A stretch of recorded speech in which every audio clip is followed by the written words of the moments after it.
If you're a regular Geek's Guide to the Galaxy listener, please rate and review us on iTunes or using the podcast app on your phone. We currently have 956 5-star ratings, and it would be great to get that up to 1,000. And so I want to give a special thank you to Jeffrey Maricini, who just wrote us this 5-star review. David Barr-Kirtley leads great panels and interviews based on his own expertise as an accomplished author. He asks great questions, moderates panels well, and has a very deep back catalog of material for every interest in sci-fi. The production quality of every show is excellent as well. Clearly, David and his team take a lot of time on each show. I'm grateful for all the contributions his guests and panelists have contributed. I've learned a lot, not only about sci-fi, but computing history, writing, publishing, and other areas. Dive in, so much great content. So big thanks again to Jeffrey Maricini for that great review. All right, so now let's get to our show.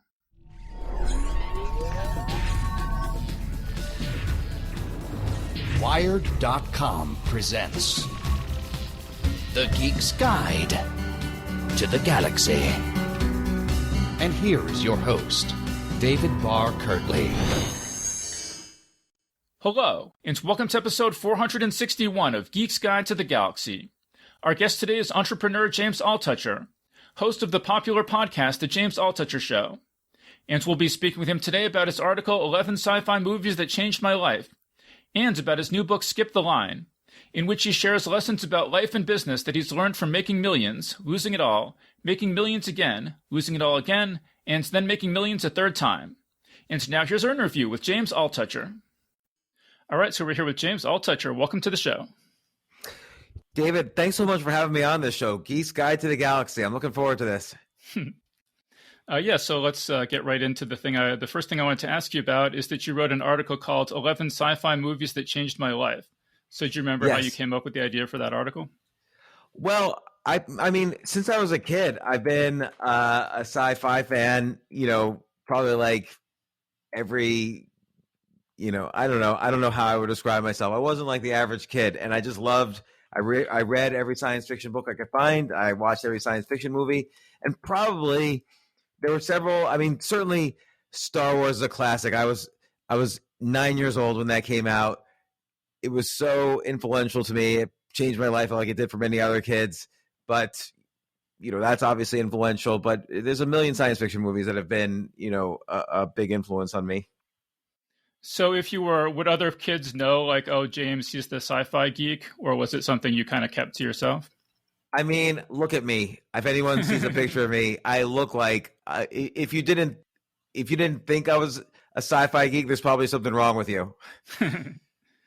Well, let me list. I sort of broke your. So you had 11 movies on this list, and so pre-2000, you've got Planet of the Apes, the original with Charlton Heston, the original Star Wars, Blade Runner, The Road Warrior, and The Matrix. So could you talk a little bit about how that group of movies changed your life?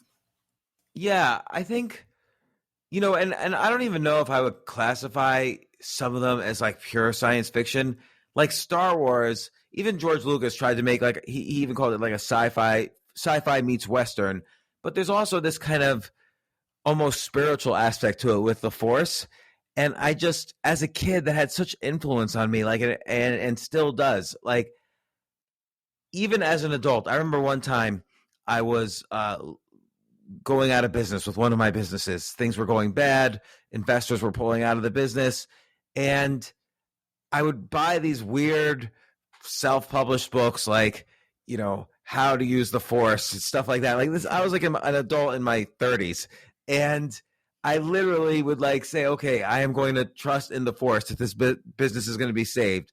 It was saved, probably not because of the Force, but that's how much that movie and its, kind of the movies that came after in the Star Wars family had an effect on me. Like I would study them to learn about the Force. And just the idea that I don't know, that there was this empire and so many, I love movies where it's not just framing the story, that you could tell that there were other stories before and afterwards in this universe. The universe is like a repository for billions of stories, and the one we see in Star Wars is just a small piece of it. It's sort of like the Mona Lisa, for instance, the painting, the frame encapsulates the entire picture. That's the pictures, the Mona Lisa. But there's other paintings where you could tell there's things happening outside the frame. You know, Sunday in the Park with George, there are things happening outside just the people we see in the picture. And that's what Star Wars is like to me. Like there's many stories to be told there, and we're only going to see a small piece of them. And just the way it's set up, like it was in a galaxy a long time ago, far, far away, you could tell it's like it's a whole universe there to be explored. And in my mind, I would explore it. You know, it's almost like what's called fan fiction now. Like imagine like all these other stories that were happening in that universe. And by the way, everybody, you know, depending on what generation you were born into, some people like the prequels, some people like the sequels, some people hate those. I like all of them. I think, except for maybe the very last one. The very last one I thought was horrible because I felt it was like it was done in this modern style where you could tell they made the movie and then they focus grouped it and then every single piece during the focus group watch that didn't seem to resonate with the focus group, they just simply cut out. So the movie like moves like too fast and it's hard to understand what's happening. It's just it was just like a big mess just to kind of tie everything up. We should maybe say that the last one is The Rise of Skywalker because they're putting out so many that people listening to this in the future might need a little clarification there. Good point. The one where the Emperor is like this weird.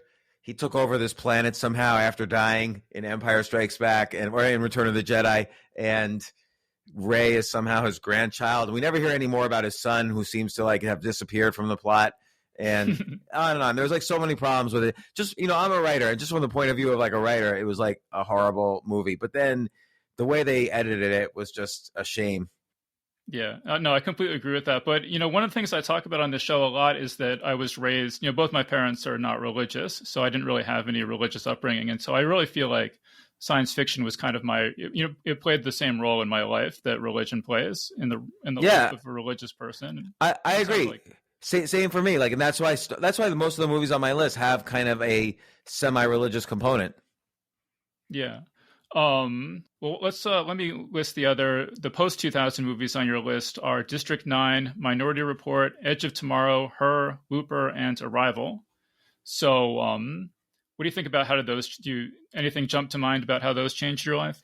Yeah. And, you know, I want to say like science fiction Arthur C. Clarke makes the famous quote, which I'll probably paraphrase, like anything that seems like magic now will be science later. I forget the exact quote. Yeah, well, it's any sufficiently advanced technology is indistinguishable from magic. Yeah, and a lot of these post 2000 movies, and I'm sure it's true for prior ones, but now they're probably science as opposed to magic. But like you think about something like Her. This is like we're on the verge of this technology already. That, you know, AI and meets robotics, meets, you know, who knows, whatever is the next stage of computing, quantum computing. Things like Her will be possible, where you have artificially intelligent beings that may or may not be conscious, but we won't be able to tell, and will play some sort of role in our lives. Like, will be part of our lives, even like maybe at first the way a dog is. Like, a dog is not somebody we really have an intelligent conversation with, but a dog is man's best friend. And, you know, it plays a role in our lives, the role of pets. But I think AI will start that way and then move beyond it. I mean, AI already is kind of that way, but it will move beyond it and really play the role of a companion, or at least a helper or assistant in some way. And so Her seems to me we're on the verge of that. And it kind of, you know, a lot of these post-2000 movies are sort of guides to how the year 2050 might look like. You know, what was one other one of the Edge of Tomorrow. I love just any kind of time travel movie because, and there's so many great time travel books. Like that's an entire genre into itself. But just, you know, there's this kind of this aspirational aspect. What if I was the only one who could move in and out of time? What would it mean to me? What would I do? How would my life be better or would be worse? Like Groundhog Day is an amazing movie because he uses that same day. And I think they theorize that he's in the Groundhog Day like 19,000 days in a row, give or take, and he learns to play the piano like a master. He learns so many skills, and he becomes a better person as a result. And through these science fiction movies, we're allowed to speculate, what if this were to happen to me? Because in all these science fiction movies, part of the point is that it doesn't happen to someone special. It happens to someone mediocre or even below mediocre, like Bill Murray in Groundhog Day. We can relate to that person who's mediocre, who's an everyday person, and we can speculate, what would it mean for me? It's almost like watching Groundhog Day is almost like a safe way to experience those 19,000 days and understand how I would grow and how I would learn. And maybe I can learn those things now without spending those 19,000 days. Similar with Tom Cruise, he kind of figures out how to make his, create a world in the direction of what he thinks is the better world, and along the way falls in love and has to figure that all out about himself, about the world around him. So I don't know, it's very exciting to me, these movies. Yeah, and you can see that with your podcast for sure, because you do talk about science fiction sometimes. So like some of the guests have been Chuck Wendig, Hugh Howey, Andy Weir, James Luceno. Yeah. Could you just say why you wanted to talk to them in particular? Yeah, just understanding, like take someone like Andy Weir, the Martian. There's not really many characters in that. There's just the main guy who's stuck on Mars and a little bit the guys on Earth. So plotting is a little different in some of these science fiction movies, and of course in science fiction books. I mean, and of course science fiction has something that most fiction, almost all other kinds of fiction, do not have, which is world building. Like James Luceno has to create the world of which Darth Plagueis and these other Star Wars characters exist. He has to work off of the world of Star Wars, but then create his own worlds. Just like J.R.R. Tolkien had to build the world of Lord of the Rings, and Hugh Howey had to build this whole future about that leads to the world around wool. So, and then how do you create characters in a completely new world? Are the emotions the same?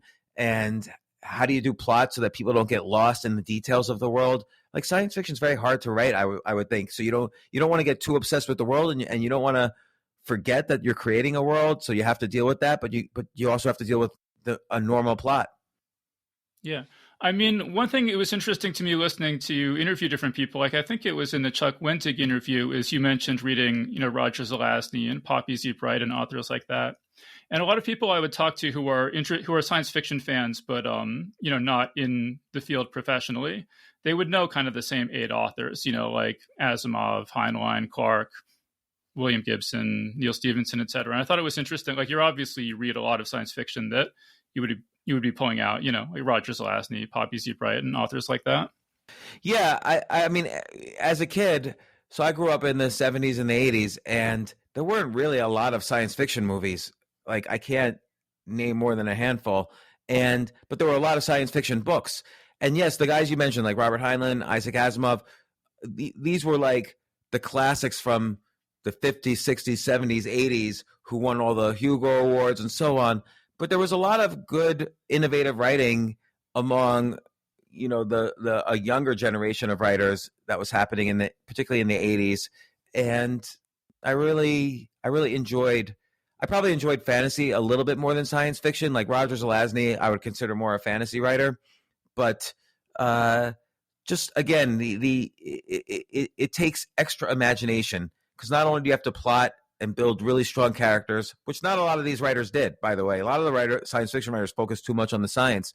But if you could create a good plot, good characters, like with depth, and successfully world build, it's really a hard task, an amazing thing to read.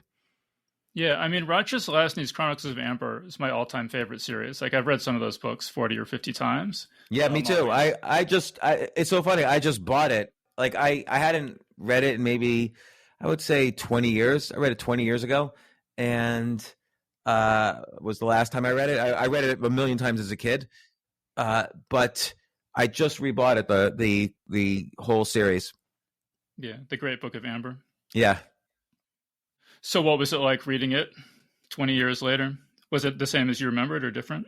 It was a little different. I would say the writing wasn't as good as I remembered it 20 years earlier, but still the tropes he uses and the plotting and the idea of this family that can like go through all these worlds and this spectrum of worlds between chaos and order, and the initial trope of a man waking up with amnesia that has to figure, and he's got something special about him, but he doesn't know what, and he has amnesia.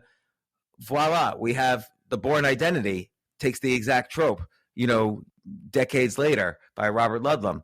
So Roger Zelazny, I think, was the first to really take a lot of these ideas and themes and make them into a great book. I remember one time I submitted a science fiction story to High Times magazine, which is a the magazine, and Lou Stathis was the editor. This was like in 1991, and they rejected it. But I talked to Lou, and he said, he kind of broke down Roger Zelazny's all of his books, and he said I should reread those to keep studying the form, how Roger Zelazny brings you right into the story and immerses you in it. I also love, I love Road Marks by Roger Zelazny. You know that book?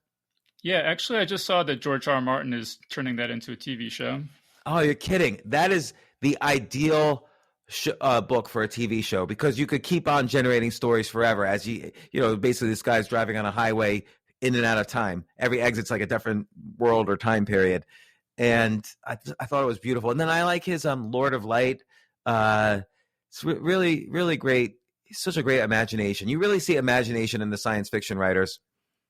Yeah, I mean, one thing that's distinctive about Zelazny to me is that he's cool. Like his characters sort of have witty dialogue and humor, and just attitude. And a lot of other science fiction writers have many strengths in terms of imagination and everything, but that quality of just being cool is something that is sort of that's a really good point. I never really thought of that before, but there's a certain authenticity to his main characters. Like they're usually kind of stronger than the average person. They're usually, like you say, they're usually cool in the sense of what cool means, but they're authentic to themselves. They won't do something that's inauthentic, really. Yeah. I thought there were some interesting things in terms of how these science fiction authors had influenced you. So you say that the Foundation series was the basis for your first hedge fund, and that Minority Report has sort of affected your entire investment strategy. Could you talk about those? Yeah, sure. Well, think about the Foundation series. So essentially, the main Foundation, whatever planet, they use statistics. They use advanced knowledge of statistics to predict the future, right? And this is a lot of what they wrote in the Foundation series, what Asimov wrote in the Foundation series, is really what we call artificial intelligence today. So a lot of people don't really understand AI. They think AI is somehow modeling the brain, and as the computers get faster, eventually they will perfectly model the brain. But really what AI is, I'm making a broad generalization, so AI specialists, forgive me. I happen to be an AI specialist myself, but really what AI is you take a lot of examples of something and you figure out what the important features are in what you're trying to categorize, and you use statistics to then categorize new instances of what you're looking at. So in a game of chess, AlphaZero, the AI, the best chess computer in the world, looks at trillions of chess positions, knows which ones are winning and which ones are lost. And then when it sees a new chess position, it uses statistics to compare it to all the trillions of positions it's seen. And it says to itself, is this position most like a winning position or most like a losing position? And it uses statistics to do that. Now, it uses a very advanced form of statistics, but it's statistics nonetheless. And that's AI. And so, when I started a hedge fund, I wrote software that would statistically look at, 70 years of history of the stock market and categorize each day as either a winning day for the market or a losing day for the market. And it would statistically figure out, well, what was most common on the big winning days and what was most common on the big losing days.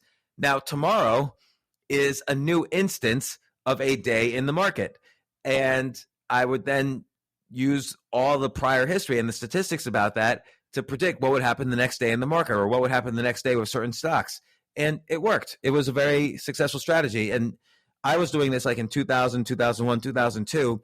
A lot of people now are doing it. And so I don't know, I don't know what the state of the art is. I'm certain it's But you got advanced. The idea from reading Asimov's Foundation. You read 100%. Yeah, 100% from reading Foundation. In fact, when I would pitch my strategy, because a big part of running a hedge fund is raising money, and you have to pitch your strategy. I would always ask people if they read Foundation, the Foundation series, because I would use that to explain my strategy.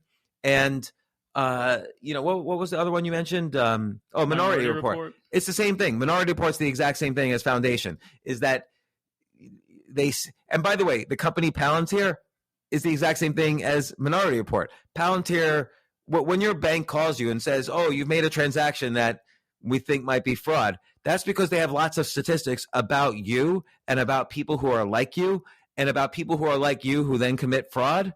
And so everything you do is analyzed statistically. Is this more like, the David we know, or is this more like the David we know that maybe matches our profile of how David would commit fraud? And if it's the latter, they close your account for a few minutes and call you and say, "We suspect fraud." So that's working like exactly how Minority Report works and how Foundation works and so on.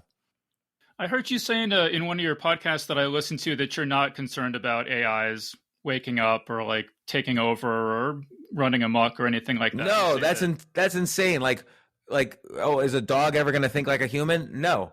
AI is a different beast. Computers are not humans. And the computer chip processor does not act in any way like a brain. There's nothing about computers that would make me think suddenly one's going to become conscious. That maybe if that's true, it's at least 1,000 years away. And think about it. AI right now, if you really want to stack it up against humans, AI is good at very specific tasks. So I can write an AI program to predict your next bank transaction. I can write an AI program to predict what kind of car is James going to buy next year. I can write an AI to, predict the stock market to some extent. When you're using statistics, there's probabilities involved. So we're only dealing with probabilities here. But I can't make an AI that's good at everything. All those things I mentioned, they're very good at one thing. AlphaZero can play chess perfectly, but it can't taste an apple and tell me if it tastes good. So humans can do billions of things using the same processing power in their brain. And there's no AI that is even remotely like that. We're a billion degrees apart. Like, it's not even in the same conversation. The only reason people say, "Oh, AI will one day wake up," is because it was a branding thing in the 80s. The Department of Defense was throwing money at any academic computer project that was working on artificial intelligence because they thought this was about like, oh, okay, we're going to have robots as soldiers and the Terminator is going to be a soldier. But that's ridiculous. I mean, I had kind of this interesting experience where, I interviewed Steven Pinker, and he sort of said in passing that he's not concerned about AI, sort of like you're saying. He said, if Elon Musk was that concerned about AI, he should stop making the self-driving cars because that would be the thing that would lead to it, but I'm not concerned about it. Well, yeah, sorry, go ahead. Let me just finish. And yeah. Elon Musk actually saw that and like tweeted about it, saying like Steven Pinker doesn't know what he's talking about.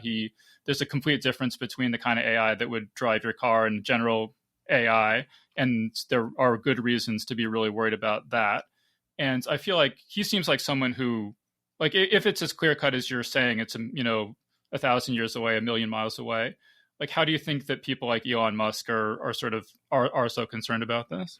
Okay, so first off, Steven Pinker, he's a genius, and I love his writing. But he's not a computer scientist. He doesn't really know what AI is. But he is an optimist. So he will look at any technology and say, okay, this is probably going to be better and better and better for society. What Elon Musk is doing, Elon Musk does understand what AI is, and has a computer science background. What Elon Musk is saying is that if you program AI to do the wrong things, Like, for instance, let's take contact tracing as an example. If I program my AI to find everybody who might have COVID, and I want to make sure they quarantine, I'm going to shut down their bank accounts using AI. I'm going to just shut down their bank accounts, and except unless they're only buying something to meet household needs from Amazon, and shut it down for everything else, like any shopping at a local store or whatever. And that's where I would worry about where AI is now and how it could be dangerous to society, because the technology's there.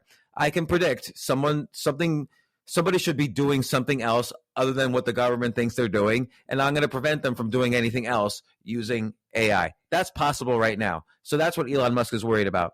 Whether he's worried about a computer waking up, there's no way that someone who understands AI would be worried about that. So my guess is Elon Musk is more worried about these specific tasks that I've described AI is good at, but somebody programming a computer to do a specific task that is against the freedoms of people.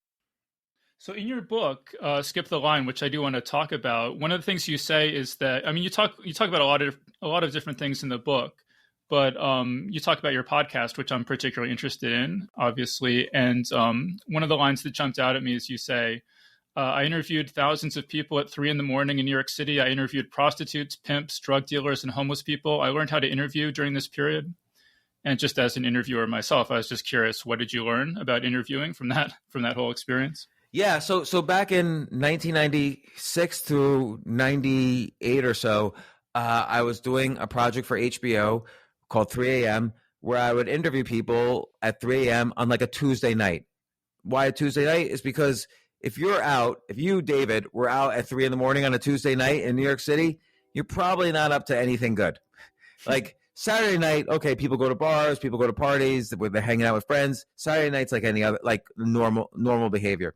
But Tuesday night, having done this for 3 years, and like I said, interviewed thousands of people, you're not up to anything good if you're out at 3 a.m. on a Tuesday night, because you got work the next day, or you're a student the next day, or whatever. You have your life to live. So I started doing this, and I was really scared, because it's hard to just walk up to people at 3 a.m. and say, "Hey, can I talk to you?"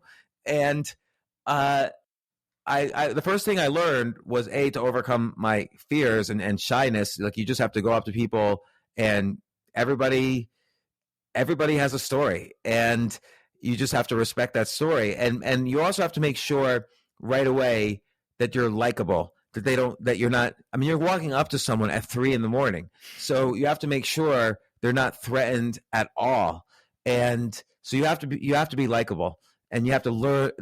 Now, I say likable, it's not like I was unlikable, but likable in this context is a skill. Like, you have to basically say things and do things to appear non-threatening and to get them to open up to you very quickly. You have like maybe 2 or 3 seconds to make this person think, okay, I'm willing to tell this person deep secrets in my life.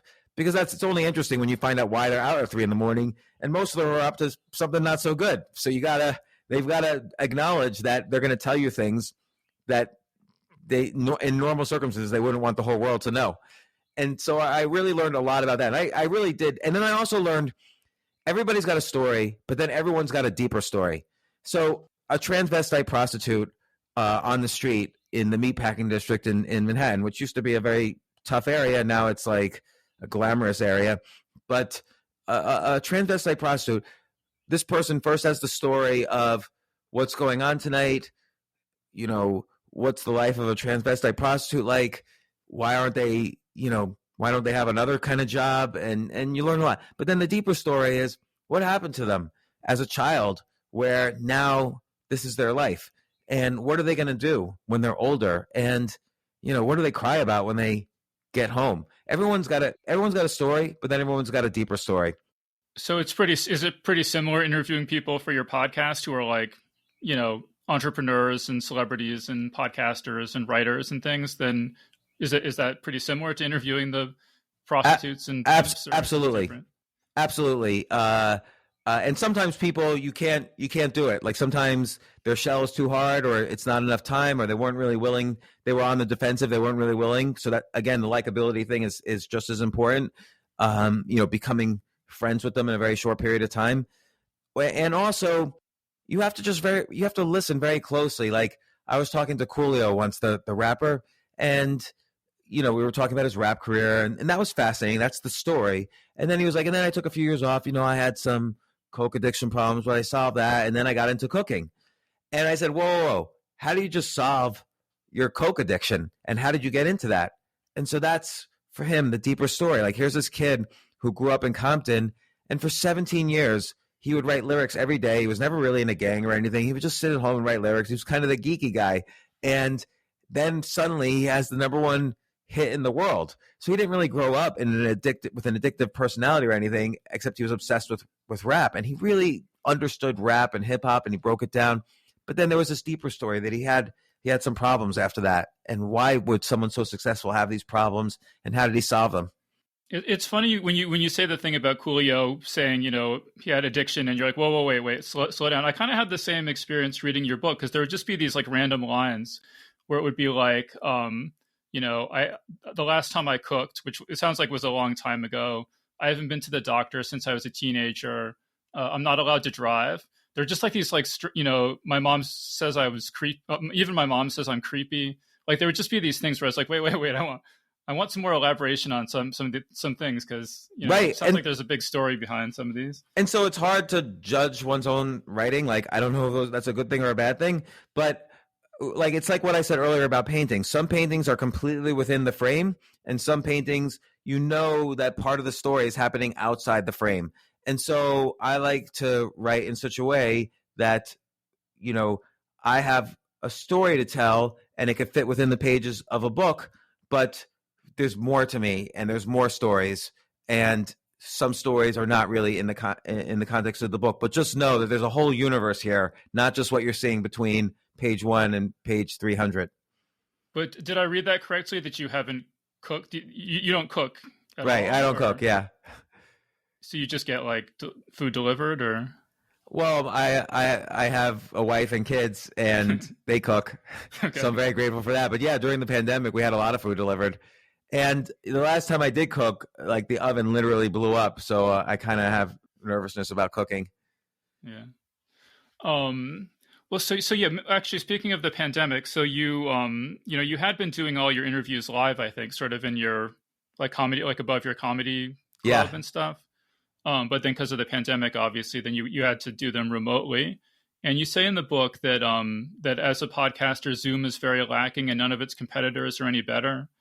So, like, kind of what are the problems you see right now? And I could throw in some things about trying to do interviews, over the internet. Well, first off, I should say, now that I'm not doing interviews live, and I haven't really in a year because of the pandemic, I actually really do love doing interviews remote, because there's less time to commute to the interview. There's less time setting up. It's easier to actually convince people to be interviewed by me, because we're just doing it remote now. They can do it from their home.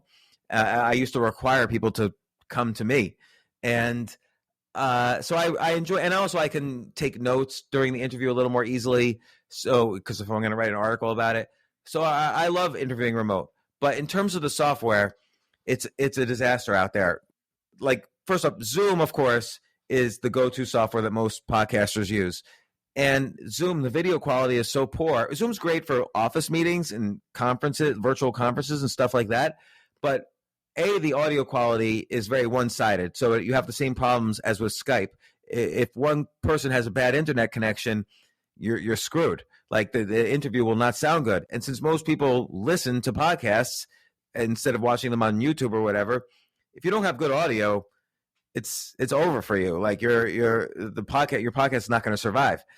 And so Zoom has Skypey audio, and the video is a disaster. If you have video with Zoom, the quality is so low that if you post it on YouTube, the YouTube algorithm will punish you for having such poor quality video. And I think a lot of people don't realize that. So then you have other software packages like Zencastr, Squadcast, where they record audio locally and then stitch it together in the cloud. That's a good solution. But like Zencastr, both of them now are trying to also add video, because a lot of people want to put their podcasts on YouTube, so you need to have video. And so all of these companies, like Zencastr as an example, I've been using it a little bit, and I even say it on my podcast to my audio engineer right in the middle of the podcast. Why are we using this? It's that there's too much audio lag that you can't use video properly. There's audio lag, and the video, if there's a poor internet connection, it's just flashing, so it doesn't really do what it's supposed to do. Well, so I don't even have to worry about video because I'm just doing an audio podcast. But the issue that I have with Zencastr, which we're using right now, is that if the person on the other end closes the window or shuts their computer before their file is uploaded, even you tell them a million times and they still do it, you're out of luck. And so I have to record so what I do is I record the Skype call and I use Zencastr. And if anything goes wrong with Zencastr, at least I've recorded the Skype call. But then you kind of, like, as you've experienced, you have to get people to like log into Skype and log into Zencastr, and they're totally confused. And so right. I didn't even mention that problem. Like, but you're right. That is a huge problem with a lot of these ones that record audio locally. They need to also have a more general, like, just record on one point, on one node, so that you have the audio in the worst case scenario. Like, let's say I interview Richard Branson and he hangs up too quickly. Am I really going to be able to get a hold of him and say, hey, can you turn your computer on again? Because I'm getting something from your computer right now. Like, he's just not going to do it. I'm never going to talk to him again in the first place. And he's just going to say, well, I guess we just missed that. Yes. So I saw that you have a thing that you're working on, and I was wondering if that was a feature I could suggest to you. Oh, yeah, believe me, that's an important feature that in this. Look, I'm a podcaster. I want software that works. So I know the same things you know, which is that none of this software works. You know what you need. It's not that hard. You need something that just works, that can record audio and maybe video and maybe have some other features. Like, it would be nice if the audio engineer during the podcast could have a soundboard right in real time in the podcast to take out ums and ahs and maybe drop in an ad. So there's some like other features that would be nice to have. And I because you don't want to just be better. I don't want to just be better than Zoom. 700 million people think Zoom is fine. So they're not going to switch if you're just simply 10% better or 20% better. You have to have new features that are specific to podcasters. And that's kind of a fundamental rule of business, that it's not good enough to be better. You have to also be the only. So Betamax famously was better than VHS for storing movies, and Betamax lost because they were just a little bit better than VHS. They weren't really new enough. Yeah, well, I'm definitely looking forward to seeing what you come up with, because the current process is pretty painful. Yeah. Let me ask you. So I just typed in, just out of curiosity, into Google, I typed in James Altucher and science fiction, and it came up with this quote from you. It says, "When I was 7 years old, I plagiarized word for word stories from science fiction magazines so my teachers would think I was smart." Is that a authentic quote? Yes, because I just love science fiction. I wanted to be a writer, but I was only 7 years old, and I didn't really understand what plagiarism was or anything. I just wanted to look smart for my teachers, and yeah, it worked. I remember one story in space, No One Can Hear You Scream. That was one I borrowed heavily from. I think that was Larry Niven. I forget which writer that was. Yeah, I'm not sure, but I just thought it was interesting that that you even were reading science fiction magazines as a 7-year-old, let alone. Yeah, no, I always loved science fiction. And it wasn't even so much the science part, it was the imagination part. Like, it really sets you free when when anything goes, when there's time travel, when there's teleportation, when there's galactic empires with mystical powers, and when there's a universe where there's a planet which is perfect order, and there's another universe where there's perfect chaos, and there's a spectrum of infinite universes in between, and you could go in and out of those universes. It was just beautiful to me. This was like Analog, Asimov's amazing stories, like those kinds of magazines. Yeah, and also every weekend my parents would take me to the mall, and a pulp science fiction novel would be like $1. So I would just buy, I was, there was all these Amber books, for instance. I would buy 2 books. I would finish them in a day because they were thin books at the time, and I just would soak everything up. And I read a lot of all those classics too, like Robert Heinlein and Isaac Asimov and so on. But I really loved kind of the lesser known writers, and I liked series because I knew I would have a voracious appetite. So I liked things where there was, like, the Amber Chronicles was a series, and I like those.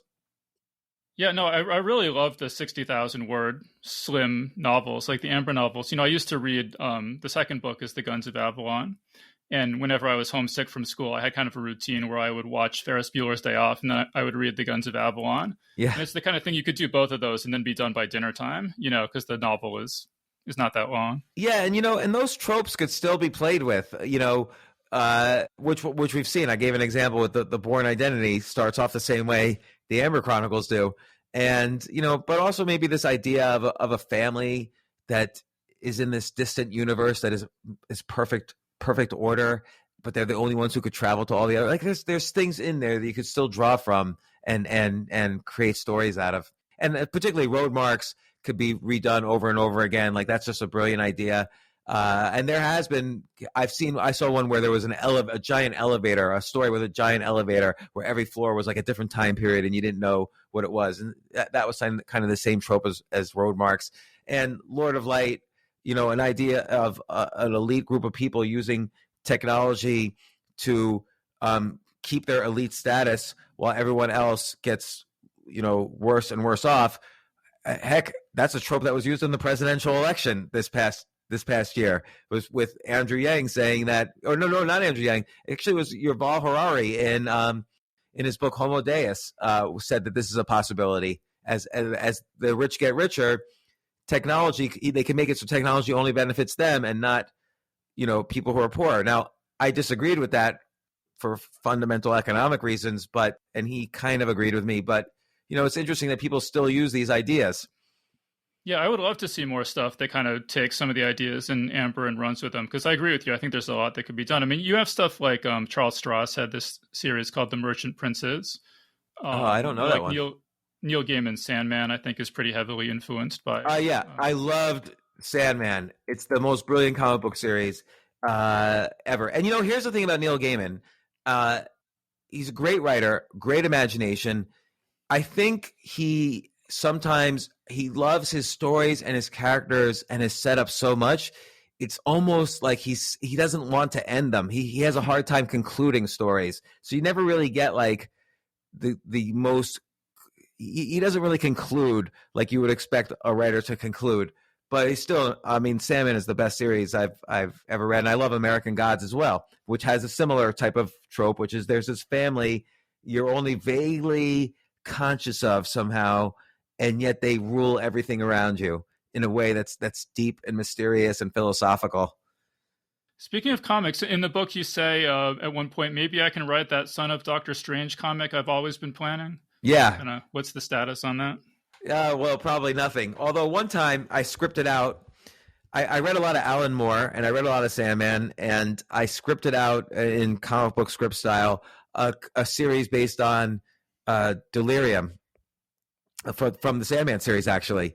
And because I really was fascinated by her character. And I sent it to DC. It just so happens Lou Stathis, the editor who was at High Times, became the editor of DC Comics. And so I sent it to him. And he liked it, but just it didn't really. And then he died, by the way. So it didn't really. And I never repitched it. So, but yeah, I've always loved scripting out comic books. I guess I didn't ask earlier, but did you say you submitted a science fiction story to High Times? Yeah. Was it a like marijuana related science fiction story? No, but it was very kind of virtual reality, kind of reality distorted. So I figured it would fit in. And the editor was a friend of a friend, so I had a connection, and I submitted it. But I wasn't. This was in 1991, 92. Fortunately for what's called Dunning-Kruger bias, I thought I was better than I actually was, and so I was really horrible. It probably took me 10 years of solid writing every day before I was semi-okay at writing. And so many would argue with that. How many science fiction stories have you written? I haven't written a lot of stories lately, but probably close to like 20 or 30. But I would say that they were a while ago. I would not use any of them now. Now I write a lot of stories. I write like narrative nonfiction. So I write stories that have a story-like literary feel, but about myself. Because I write about things that have happened to me. And that tends to be my genre. Almost like how Charles Bukowski if you read the book Post Office, he calls it a novel. That was his first novel. But it's not really a novel. It's completely nonfiction. It's about his stories working at the post office. So that's kind of the style I like the best. Celine's Journey to the End of the Night is similar. A lot of writers write in that style. So you don't think you'll ever write any more science fiction? No, I actually, it's so funny. Like I think it was 2015, it's about 6 years ago, or a little more than 6 years ago, I was going to spend the year writing science fiction. I was going to really go full force into it. And then early in the year, like in January, I got up on a stand-up comedy stage and I became obsessed. And so for the last 6 years, I've done, except for during the economic lockdowns, I did comedy 6 nights a week. And that cut into my writing time. So, but now I'm, the lockdown has kind of phased me out of that addiction. And I've been reading books lately and having on authors lately who could give I could learn more about plotting and storytelling, because there are literary writers which are more into character development and atmosphere, and then there are kind of the so-called genre writers who are more into plotting, and I don't really believe there's that much of a distinction. But guys like Ken Follett have sold hundreds of millions of books. Brad Thor has sold hundreds of millions of books. Andy Weir with The Martian sold a ton of books. So I've enjoyed learning from people like that how to construct a good plot. Yeah, no, I definitely got I listened to your interview with Chuck Wendig, and it definitely sounded like you were, planning to do something related to narrative. I only have on someone on my podcast when they're doing something I want to do. So, because that's like, the podcasts are great because, and I'm sure you know this, like, it's great to have on people who you have on a lot of people so that you could essentially learn what they do so you could do it. And this podcast is a great excuse to call someone up. It's a great excuse to call Neil Gaiman up and say, hey, can you come on my podcast? I'll help you promote your latest book. But really what I want to do is, learn how to create the Sandman or whatever. Yeah. Can I ask you about this? So you say in the book, I took 50 Shades of Grey and hired someone in India to take a thesaurus and change every word in the book. For instance, she hurried to her test, became Brenda rushed to get to the exams on time. Just talk about that project. Yeah, so I write in the book about how one of the, it doesn't take 10,000 hours. There's a so-called 10,000 hour rule where you need to spend 10,000 hours doing something in order to be the best in the world at it. This is BS to me. I think what the best thing to do is to experiment in every area of your life, and you start to learn, what things you're passionate about. And then once you find what things you're passionate about, you start experimenting on those to basically skip the line. So you start to develop skills that nobody's even thought of in that industry. So when I was just getting into stand-up comedy, I did an experiment. I'll do stand-up comedy on a subway car. And so for 2 hours one day, I went from subway car to subway car. I was scared to death, but it got me a lot of performance time, which is hard to get when you're first starting in stand-up comedy. And it also gave me a lot of experience to how to deal with a hostile crowd, because nothing's more hostile than a New York City subway crowd during rush hour. So it was an experiment. And the theory was this will make me a better comedian. And that experiment worked. And some experiments work, some don't. But even when they don't work, the only downside is you learn something. And so I don't know why I did this experiment. It wasn't an experiment about writing, or maybe it was. 50 Shades of Grey is an interesting book because it's one of the top-selling books of all time already. And if you read it, it's not a well-written book. And I don't think E.L. James, the author, would disagree with me. It's a poorly written book. So what is it about 50 Shades of Grey that made it special? So I tried one experiment to test an idea out was I rewrote the book. Now, if I rewrote the book exactly, people would say, oh, this is just 50 Shades of Grey. This is plagiarism. So you can see plagiarism starting to be a theme in my life. But so I wrote this version of 50 Shades of Grey where, by the way, technically it's still plagiarism, but I replaced every word in the book by a synonym. So like you said, the example, like instead of she ran home to take her exams, it was like Brenda hurried back to her dormitory so she could make her tests. And every sentence was like that, just a pure copy of the exact sentence in 50 Shades of Grey. And and then I had an editor go through it and make it sound a little better. And I published it on Amazon by self-publishing, which, by the way, a lot of E.L. James started off self-publishing. Hugh Howey with Wool and Andy Weir with The Martian were all originally self-published. A lot of these, genre writing doesn't have the same stigma on self-publishing. So I think a lot of these genre writers move the needle in the publishing industry in ways that literary writers don't. But so I published this book. I think it was How to Satisfy a Billionaire. I changed the title, and it's the story of a shy girl, the diary of a shy girl. And I used a pseudonym, of course, Jackie King, the famous porn writer Jackie King. And it sold like 60 copies. That's it. So, it was just a fun experiment. Really didn't have any concrete conclusion. I think what really helped E.L. James was her huge social media following on fan fiction websites for Twilight. And that's what really got her first 250,000 sales, which then got her to have a real legit publisher. And then there was another odd thing that helped her, which was the invention of the Kindle. Because if I'm reading a soft porn book and I'm taking a bus to work, and which is maybe the only time many people read, is I don't want people looking at the cover of Fabio and they're having sex and whatever. But on a Kindle, no one can see what you're reading. You just look smart like you're reading on the subway. And so I think that opened up the gates to books like 50 Shades of Grey. And 50 Shades of Grey was published just then. And because it was self-published and Amazon was pushing their self-publishing, it got a little push on the Kindle because of that. Did you ever worry that your self-published book would do really well and then you would have plagiarism issues? I never worry about stuff like that. A lot of people do worry about things like that. Like I had, I wrote an article about Skip the Line, and I gave it a rave review at the very top of the article. So Skip the Line's my recent book, and I gave it a rave review on the top of the article from Jerry Seinfeld. And Jerry Seinfeld notoriously hates me. Like, he wrote an entire op-ed in the New York Times a few months ago, just completely trashing me. So I assumed people would just take it as a joke. And what ended up happening was a lot of people was like, oh man, that's great. You guys, made up, and Jerry Seinfeld read your book and he loves it. And my wife was really worried, like, Jerry Seinfeld's going to sue you. Jerry Seinfeld's going to sue you. And I'm like, you know what? He's not going to sue me. It's clearly a joke, even if not everyone gets it. And I'll just worry about it when it happens. If you spend this, there are many more bad things that can happen than good things for most activities you do. And if you spend too much time thinking about the bad things, you're never going to get anything done. And also, life's about taking some chances. And what's the worst case that could happen? Is Jerry Seinfeld's not going to sue me. He could say, I didn't say that, and I could apologize to him.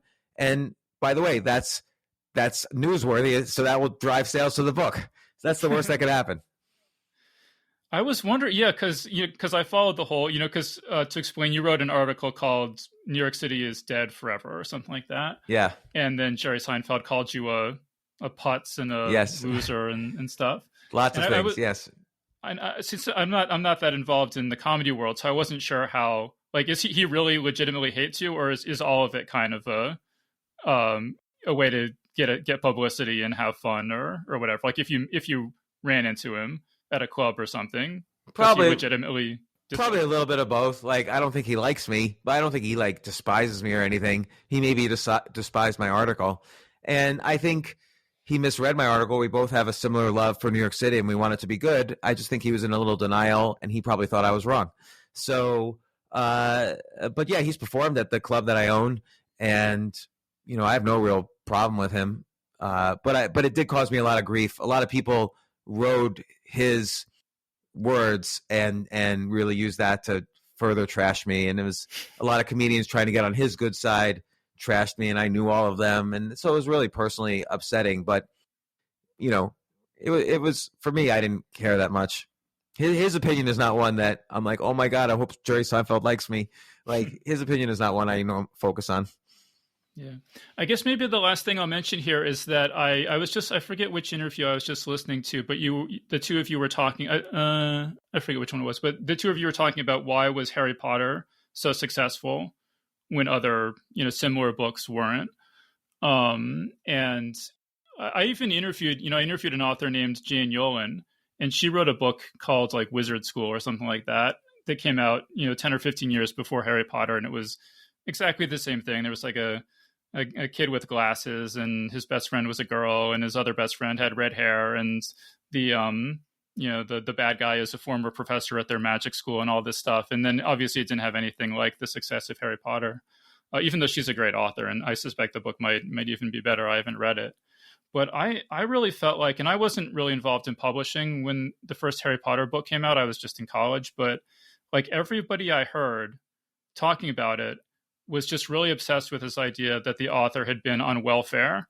And it was like this rags to riches story where she was like a single mom on welfare. And now she had this book that was a best-selling book. And I really wonder if, like at a certain point, what makes a book a super phenomenon is that it's a phenomenon. And so you just have to explain, how did it become a phenomenon? And I wonder if this rags to riches story was a big part of why, out of all the similar kind of books that have ever been published, that Harry Potter became that initial phenomenon. Right. I mean, it's probably related, because think about that earlier book. There's a lot of books. You go to the bookstore, there's 10,000 books. You go to Amazon, there's 10 million books. And why would someone read this person? People probably didn't even know who she was. I never even heard of that series, for instance. And people heard about the Harry Potter series because they didn't know if it was good or not. They just knew this rag to riches story. So they figured, okay, I'll check it out. So you have to give someone, people say don't judge a book by its cover. You actually have to, everybody judges a book by its cover. That's the only way to judge a book before you read it. Or you've read some story about the book, which helps you make a decision whether to read it or not. So there has to be some story about the story in order to get people to read it in the first place. So that's maybe this woman wrote a great book and just nobody knew about it, and so they didn't read it. I mean, you also know as well as I do, Neil Gaiman wrote books of magic about a kid with black hair and glasses who goes to a wizard school, and he's suddenly, everybody realizes he's the best magician in history, including him. He didn't know it. He's like the best wizard.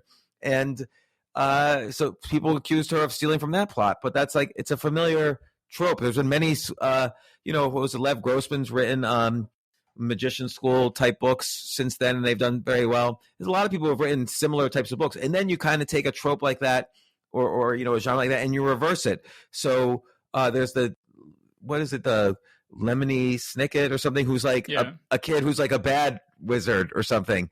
I didn't read that series, so I don't know exactly, but it's like an inverted Harry Potter. So there's things you can do. You take a successful story and you can invert it, and that also should probably be successful.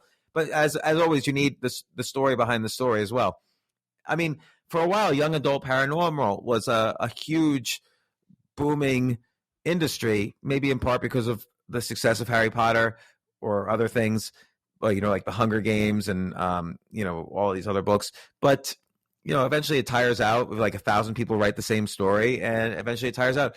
There's a little bit of a luck factor too. So it's like network, luck, the story behind the story, even the cover. And books of magic, by the way, had just been written, so maybe people liked that story and wanted more. So that could have kicked it off. Who knows? Yeah, and whenever people say like, "Oh, this author ripped off this one thing," usually, like with Star Wars, you hear this a lot. Like, "Oh, he ripped off Dune, he ripped off Hidden Fortress," like whatever it is. But it's like, at some point, like the examples of who he supposedly ripped off multiply so much that it's like, well, if there's 50 different things that he totally ripped off, obviously he didn't rip off any one of them that much. Yeah, that's a good point. Or they all ripped off each other. I mean, I was having this conversation with Stephen Pressfield recently, and he wrote The Legend of Bagger Vance, which was, I think that was in the 90s, and it became a movie with Will Smith and Matt Damon, and it's about a golf tournament in Georgia in the 1920s. And he told me, beat for beat, every chapter in the story is the same as beat for beat the Bhagavad Gita, with similar characters, similar, so the Bhagavad Gita is the most religious text in Hinduism. It's probably written around 500 BC, so 2,500 years ago. And he said it's the exact story. The characters are based on the characters there. Just even the language, like beat for beat, he took everything from that. And that's a genius idea, because this is a text that has been focus grouped by billions of people over 2,500 years. So we know it's a successful story, just like the Bible is. And, a lot of people compare Star Wars to the story of Jesus. And so when you take these ancient texts and apply it to a 1920s golf tournament in Georgia, that's certainly not plagiarism. That's just smart writing, where you take something that has been through history and still survived. There's plenty of books that have not survived the past 2,500 years, and nobody will ever know about them because they sucked. But these classic texts like the Bible, the Bhagavad Gita, the story of Buddha, all these other texts that you can borrow from them and write stories with those ideas, and they will work. And a lot of stories are like that, including Harry Potter is sort of like the story of Jesus. Yeah, I mean, there's a lot more we could say about this, but I think we're pretty much out of time, so I think we should start wrapping this up here. I mean, it's been super fun talking with you, James. Yeah, same here. I was super excited to come on. I'm really happy you invited me on the podcast. Yeah, no, it's been really, really fun. Do you have any any other projects you want to let people know about, or any final thoughts or anything? No, I think I would like to say skip the line. My most recent book is a book about how to not only find your passion, how to be in the top 1% in the world for it. So, for instance, you and I have been talking about science fiction writing. If anyone listening really wants to quit being an accountant at some point and switch to being a science fiction writer, I basically describe step by step how to be in the top 1% of the world of any field you could imagine. And I kind of, trash the 10,000 hour rule and give 20 other techniques. But also, not only that, it's one thing, and we touched on this with Harry Potter. It's one thing to be a good writer. It's another thing to monetize. Like that other woman you mentioned might have even been a better writer than J.K. Rowling, but she didn't know the field enough, perhaps, to monetize it. And so that's and no book out there really covers both how to learn, kind of meta learn things, and then how to monetize it, how to understand the new field you're entering in really quickly. Like when I started doing stand-up comedy, everyone told me, you can't skip the line, James. I've been doing this for 20 years, and you got to do this, and this, and it takes time.